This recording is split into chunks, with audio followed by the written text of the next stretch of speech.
I guess this is a win or bust situation, is it? This weekend. Yeah, it is. You look at the fixtures, and there's little margin for error, and we know that we've got to be as perfect as we can be, and that starts with a tough home game Friday. But we're looking forward to it. And there's a bit of enthusiasm around the camp that we feel we're in a slight rebuilding phase in general, but overall we still think we're competitive, and we're due a game where we can hopefully knock over one of the top sides, and we've been thereabouts in these big games, but it's about time we won one. Yeah, you've actually gone, I think it's 7 this year without winning one. Yeah, definitely. Yeah, that stat doesn't lie, and even though I suppose it includes a commendable draw out in Dublin, there's other games, especially down at the Liberty, home games we've lost. We've been in them, but for a few little moments, emotionally, tactically, technically as well, in terms of inaccuracies at times. The games we should have put to bed, and we'd be well solidified in the top 4. But the reality is we're not. So we've got to up the ante to make sure we can be as sharp and as accurate as possible Friday night. Gruff, will you be helped by the 5-day turnaround for Leinster? Possibly, yeah. That's a real tough ask of any side, especially going away in France to obviously away in Wales. But let's be honest, they've got a lot of depth in their squad. I've got a lot of time for the way they've developed their game through an A structure. So there's players coming through locally there from the academy who really underpin some top level international stars. So whatever they bring, I think they'll have their own exciting brand of rugby they always bring, and it's well defined what they do, and we've got a huge respect for that. Gruff, should there be a rugby in Wales? And there's a huge argument for that. I think I fully commend Pontypridd's work in the British and Irish and a club like Crosskeys in previous seasons, and I've always been a big staunch supporter of our Premiership clubs. But I think structurally we're looking at ways, given how thin our resources are, how we've got to try and maximise the structure to get unified coaching within the players and staff we work with, and certainly an A group or some fixtures of a regular standing would help that. And I think see the way Leinster, Munster integrate their squad. I think it is a success story, and they've had those fixtures to do it. Gruff, do you believe that you have more chance of catching Ulster or Glasgow? They've both got tricky fixtures, to be fair, and we're the chaser, which in some ways makes it an easier mindset. That we can go at our games with nothing to lose. But those sides that are in 3rd and 4th, may have to look over their shoulders a little bit and know that we're not going to give up the ghost. We'll keep going to the last. And yeah, given the fixtures they've got, there's a couple obviously of fixtures between themselves in the top 4. We can, as I said, just keep putting the pressure on them by virtue of what we do, and see how they respond to that. You, in the absence of Sam Warburton this summer, do you believe Justin's in pole position for the number 7 jersey? Given that Warren has sort of said that he might sort of consider taking bigger players. Yeah, our view on Tips is well documented, how much we believe in his ability, and I think he's proven time and time again he's at top level, world class performer in our eyes. So surely he's in the Wales mix, but his focus, as ours is about getting a good run of games to help us succeed this year, and he or we won't look any further than that. He's him of size, he's Warburton now, isn't he? Likewise, I looked at his stats. They're not dissimilar. But yeah, I've coached them both, and I think they're similar animals, and I know they've both played regardless in the same back row at age group and at senior international level, so I think it's just about the blend there now. Yeah. He's got to be in pole position, hasn't he? You think? Yeah, he has, but I think he perhaps hasn't had the minutes he'd have wanted internationally, so his focus is just on the Ospreys, and if he can be as consistent as he normally is, be a threat with ball in hand, and be as destructive around the tackle area as he usually is, that'll just speak for itself. Do you think that apart from in Australia, that outside, that he's more appreciated actually outside Wales than in Wales? Maybe, yeah. I think sometimes in Wales we're guilty of not realising what we've got, and there's probably countless examples down the years that we often think the grass is greener, but actually this crop of players Wales have had for 10 years or so has, I think, really done wonderfully well in obviously winning Six Nations trophies, and we've had success within our environment. And as I said, I think you can appreciate it more when things get grimmer, and we're trying to turn the corner ourselves to make sure we're healthy and look to just ourselves. But yeah, you're probably right, that's probably a natural Welsh mindset. Gruff, are we seeing a changing of the guard at the Ospreys with Dan Baker coming through Scott Baldwin perhaps? Yeah, without doubt. In that we are in the middle of a rebuilding phase, and as I say, we make no two bones about that. And we're losing, people who have been influential, and as I said, top icons in the game almost as Ospreys and as senior Welsh internationals. But we're excited by that challenge in terms of the rebuilding. We still think we've got a sprinkling of experienced players who can help this young group through, such as Joe Bierman, Duncan Jones, and then still top level world class players involved in the mix, in people like Tiprick, Bigger, Alan Wynne. So we're excited by it, as I said, and we hopefully the group as it is can help see us through to a top 4 spot and still compete and win something this year. But we also realise we're trying to build something special for the future, and not forgetting the game is looking at the European Games on the weekend. We've still got to try and keep our power base, which has been a strength of ours.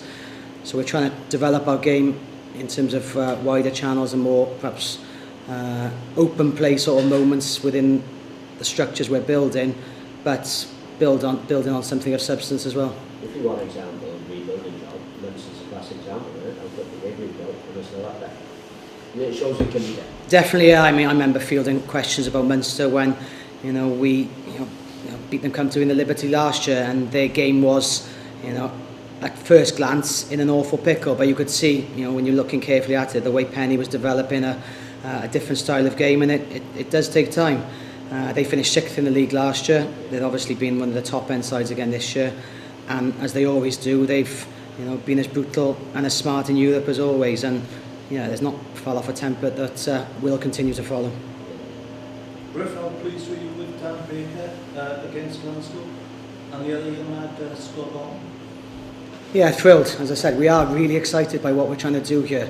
Regardless of losing 1 or 2 big games against the bigger sides in the league, we're looking at these young guys who are athletically have really stepped up to the mark, and that's been part of not just our programme in senior rugby, but the investment in them over time with Andrew Millwood and his department, but also how willing they are to come into the environment and learn off senior players, doing their work on the laptops and applying real good messages in pressure cooker situations. So those players you've mentioned, Nicky Smith also, there's putting the heat on Duncan and Mark Thomas. There's a nice little blend developing and still maintaining true competition in most of the positions. If Brian O'Driscoll plays, could be his final game in Swansea? Presumably, yeah, it would be, wouldn't it? You'd like to pay a bit of a tribute to it? Yeah, I think, we spoke, myself and the backs, yesterday about, that we have got a high regard for Leinster. We've had some huge battles with whoever's put the shirt on in their back line. But I think that respect is mutual. We've often served up some good stuff in that Leinster-Osprey battles. You can see by the league titles both sides have won over the last few years that we've always been up there and hold each other in high regard. But probably Brian more than anyone as again another icon of the game, who's finished internationally at a high level, and I'm sure he'll want to finish his club career at a high level, and Leinster means a lot to him. But again, with the squad they've got, we're just prepared for him. Also good players coming through like Brendan Macken and Noel Reid also. He also, just to find out, says he has a lot of problems with Ashley Beck. Yeah, we do. As I said, the players, you see them, there's a bit of respect before games, and afterwards they'll always, speak closely to their opposite number.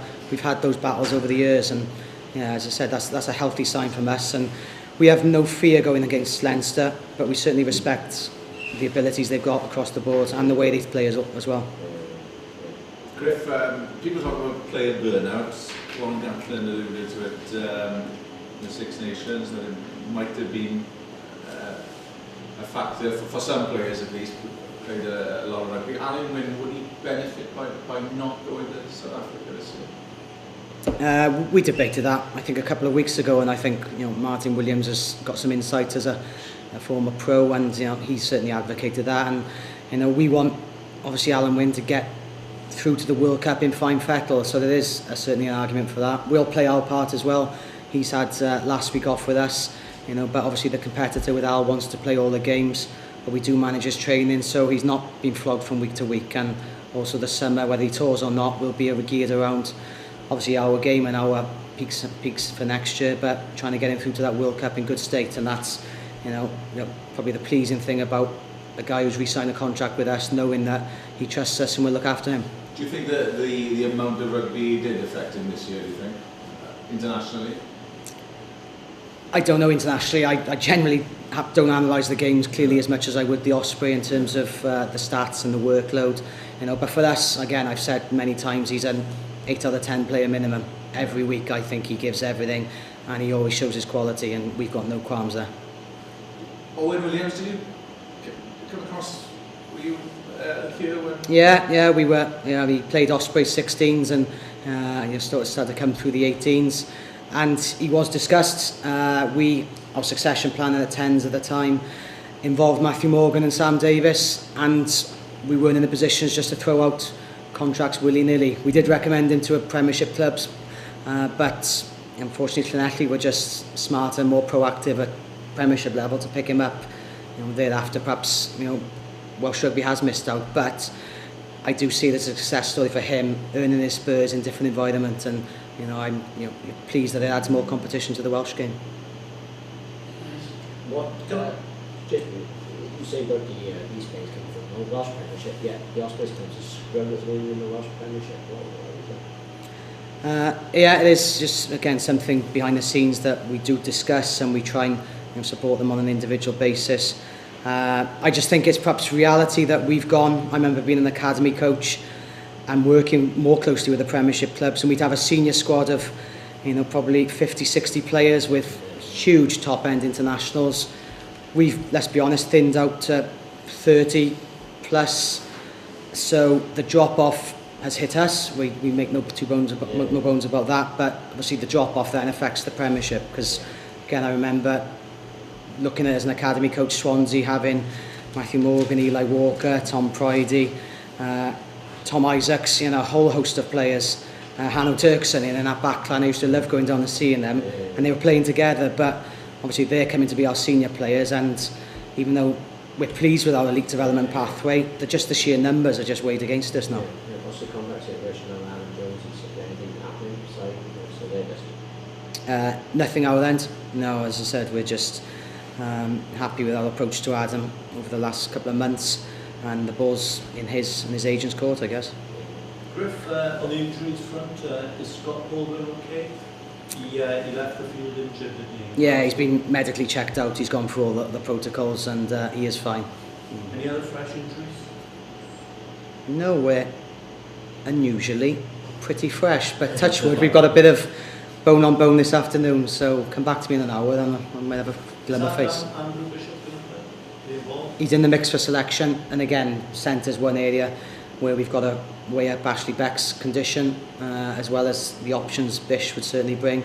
And I've been really pleased with how Spratty's given some clarity to the back line, and has really perhaps helped develop our game with giving us some width on our game and clarity on what we're doing. Yeah. Is long-term, is Beck doing anything or anything, or rest? Or? We've got to consider that in terms of an intervention, because we can't keep going through these cycles where he's fine and dandy and then he has a little bump and then it knocks 3 weeks hip, yeah, and it's a long-standing issue. So, you know, as I said, it's not fair to his career that he keeps having these. Is that like a ligament, a bone, or a tendon, or a bone, and it's connected to the muscle which goes around the hip, yeah. Yeah, so yeah, it does create issues. Griff, how was Ryan? Yeah, he's good again. He's another one up for selection and training today. As I said, we've had good unit sessions this morning. He knows his role of what's needed as a back five forward, which is what we see him as for the rest of the year. And yeah, we've got a full-on session this afternoon, so I hope the old man can get through another week. Theoretically, it could be his final game in Swansea. If for whatever reason you ruled out a contention for the playoffs, you'd be released into Bristol early, wouldn't it? Yeah, that has obviously been done contractually, but no, in our mind we're good to go, and hopefully come Connacht, the last home game at Swansea, we'll be picking our best side to get in the playoffs.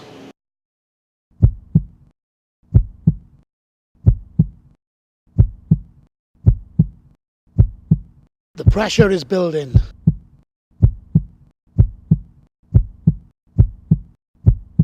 The race for the playoff continues. Ospreys versus Leinster, Liberty Stadium, Friday, the 11th of April.